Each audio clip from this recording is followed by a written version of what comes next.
Yeah, I'll react to that, sure. Hello? Hi.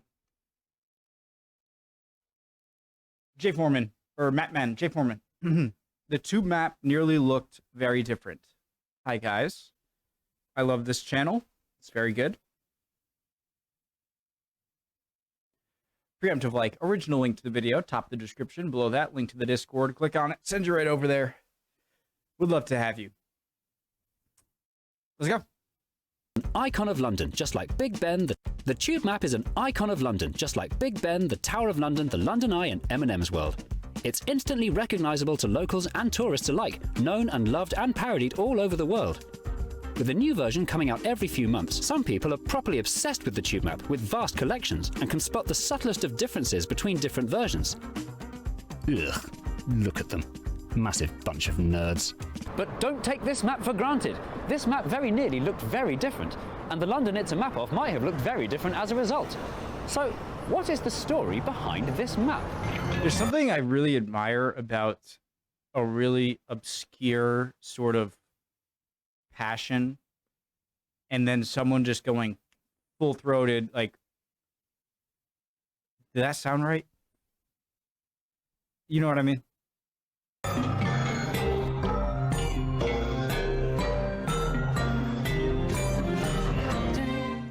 In the mid-19th century, when privately run underground railway lines first started popping down all under London, the only maps of them available were the ones published by the private companies themselves, showing their own services in clear bold, and rival services, if they felt like it, in narrow, faint lines they didn't want you to notice. Because rival companies were often competing for the same passengers, they very often went out of their way. I wonder if they did that, like, by law, or if they did, like, because you could, like, section it. Like, could you lie and just, like, erase to make people feel like it's not even there? Because rival companies were often competing for the same passengers, they very often went out of their way to be uncooperative. This circular route was operated by two rival companies who hated each other. The Metropolitan Railway ran trains clockwise, and the confusingly similarly named Metropolitan District Railway ran trains anti-clockwise. Long story. If you wanted to go just one stop but you bought your ticket from the wrong booth, you had to go the long way round the circle. And there were plenty more examples of uncooperativeness where this came from. For example, if you wanted to change trains at Bank Station, you had to take the lift up to the street, cross the road, buy another ticket, and then take the lift all the way back down again. London's underground railways could have been so much more useful and attracted so many more passengers if they were all run together as a coordinated system. But it would take someone with a colossal bank account to make that happen. Fortunately for Londoners, in 1902, that big mustache man, always the big bucks. One came along in the form of ambitious American railway tycoon Charles Tyson Yerkes, who had a colossal bank account, a colossal moustache, and a wife called Gutteridge. This is my wife. Go on, tell him your name. Gutteridge.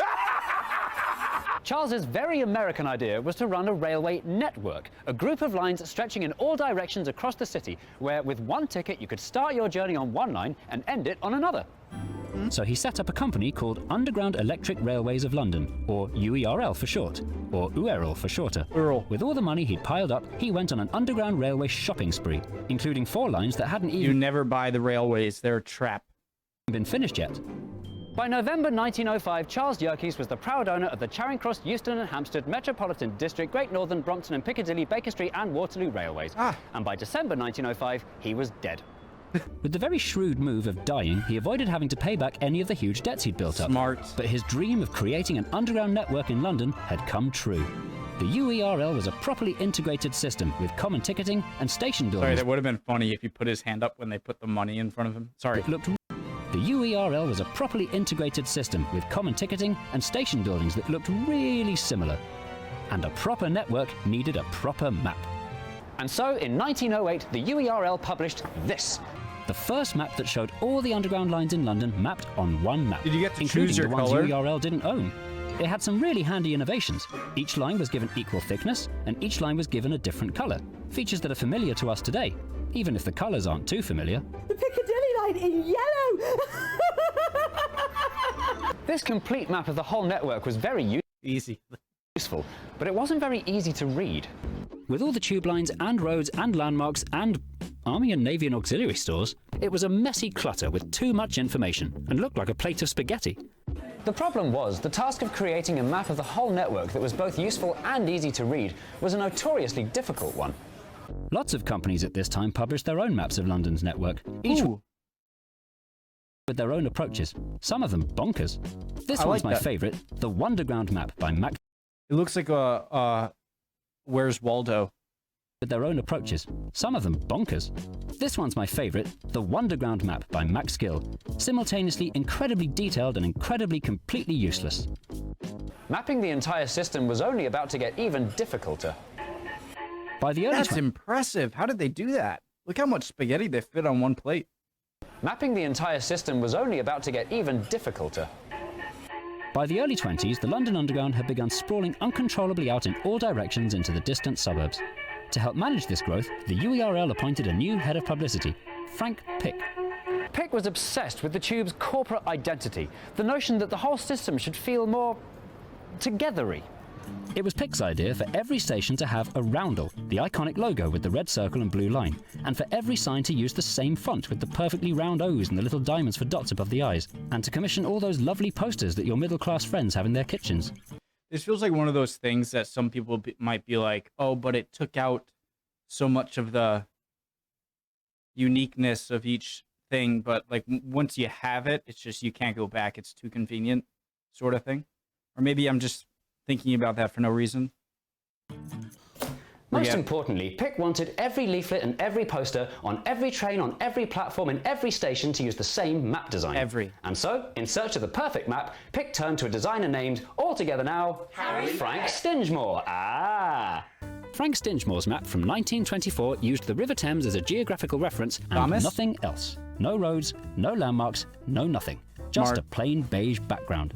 With easiness of reading at the top of Stengemore's priority list, his map did something that was basically cheating. To fit all the detail in, Stengemore took the naughty shortcut of not bothering to draw the distant suburbs to scale. For example, these stations on what we now call the Northern Line were bunched dishonestly together in a totally fictional straight line. But the thing is, though, that's the thing. The thing is, this is the thing. The thing is, this didn't matter. For passengers trying to get from station A to station B, this map still served its purpose perfectly well. Unless you were driving the train, why did you need to know the exact length or exact bendiness of each bit of track? Yeah, it's like the convenient, no, the extra, the scale is not worth it. Come to think of it, even if you're driving the train, you don't really need to know that either, do you?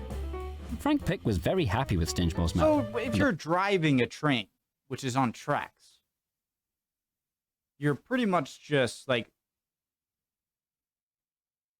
well, I bet you they brake automatically too. What do you do? The public were happy with it too. Stengemore's innovation had shown that a map could still be useful even if the scale was distorted. And it was this concept that inspired another designer to do something even more radical. And his name was... Is it Harry Beck? It wasn't last time. I think it's Harry Beck. John Stillmore? It's not Harry Beck. I think it is this time. Let's say Harry Beck. Henry Charles Beck, known as Harry to his no friends, was a 29-year-old technical draftsman working at UERL. It was his job to draw up diagrams of the tube's signalling systems. And then it wasn't his job anymore when he got made redundant in 1931. Harry must have really missed his old job, because after leaving the UERL, he spent his spare time working on an extremely nerdy work-related project. He nerdily imagined what it would look like if all the stations on the London Underground were represented connected like in a circuit diagram. He'd seen strip maps of individual lines that totally ignored geography. How hard could it be to combine them all together? While Stengemore's approach was to be a little bit naughty with scale, Beck's approach was that scale could absolutely go itself. Oh! Harry drew the entire network using only straight lines that were vertical. Sorry. Itself. Yeah. Harry drew the entire network using only straight lines that were vertical, horizontal, or at 45 degrees. Here's one of his rough drafts where he rubbed out lines and replaced them with straighter ones. When he finally finished, it looked like this. An elegant, colourful design, with the stations in central London spaced evenly apart and the suburban stations bunched up close together. No opportunity was missed for symmetry, equal spacing, and parallelity. If you compare his design to a scale map, you can see just how not to scale and frankly mad it. I was gonna say, why can't you do like just numbers and then have a key? But I don't think that would make it any better. Was Harry's so-called journey planner. Just how not to scale and frankly mad it was. Harry's so-called journey planner was not sorry. to It's like a zoom up on the major important parts and then like a retraction of everything else, sort of. frankly mad it was. Harry's so-called journey planner was not a map, it was a diagram. But for the very specific job it was trying to do, a diagram was better than a map. By totally ignoring the concept of scale, he was able not only to fit all the stations in, but to make it much easier to read than Stengemore's map. It also gave the impression of a cohesive, comprehensive, coordinated, connected system. It also looked awesome. Harry was very pleased with himself, and a thought occurred to him. Big shot glass. This should be the official map for London transport. Frank Pick is going to love this. And so, later in 1931, Harry marched back into the offices of the UERL, which was now called London Transport, to show his diagram. I love how he literally, like, oh, I hate that word. He got fired, right? And then he just, like, kept working and came back and gave him the thing. It's like, in his mind, he was never fired or anything. It was just like, all right, I'm working out here now. Okay, I'm back. Harry marched back into the offices of the UERL, which was now called London Transport, to show his diagram to Frank Pick. But Harry was wrong. Frank Pick didn't love Harry's map at all. Pick refused to publish Beck's map on the grounds that it was inaccurate. Harry's map at Please smoke indoors like everyone else. all. Pick refused to publish Beck's map on the grounds that it was inaccurate and that the public wouldn't understand it. There was indeed a disadvantage to the scale-free approach. Some stations looked much further apart than they really were, which might make tourists crowd onto the tube for needless journeys, such as Queen's Road to Bayswater, which you can easily do on foot in 19.19 seconds. But Harry Beck was convinced that his design was the future of the London Underground, and tried several times to persuade Frank Pick.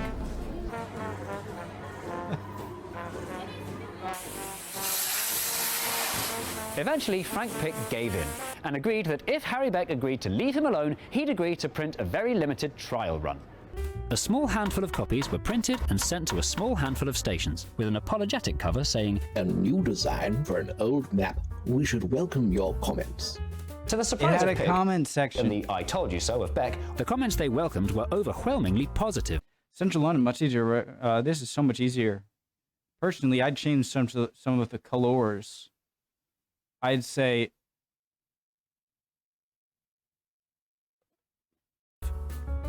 The public seemed to have no trouble understanding Beck's concept. They blooming loved it. In 1933, Harry Beck's diagram officially replaced Frank Stengemore's map as the standard journey planner, used on all leaflets and all posters across the London Underground. Harry Beck had done it. But little did he know, things were about to go very, very wrong for him. Want to find out more? Yeah. Stay exactly where you are and wait for the next dose of Unfinished London. we're gonna. They have funny ads.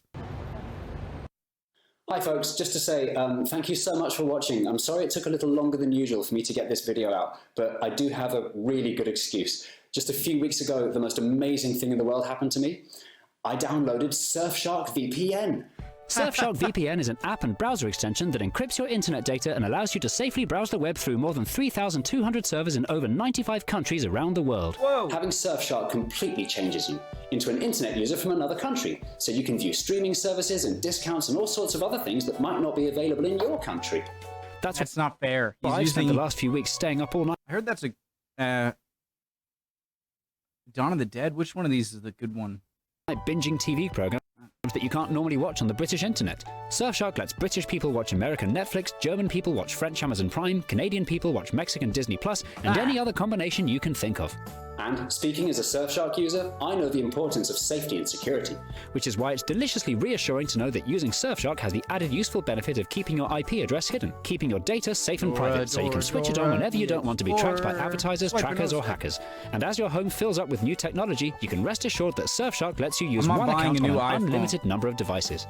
So, if you want the unbridled joy of Surfshark VPN for yourself, simply click on the link in the description below and use the code JForeman to get 83% If you're still here, I love you, and use that. off Surfshark plus an extra 3 months for free. It'll be the best thing that ever happens to you.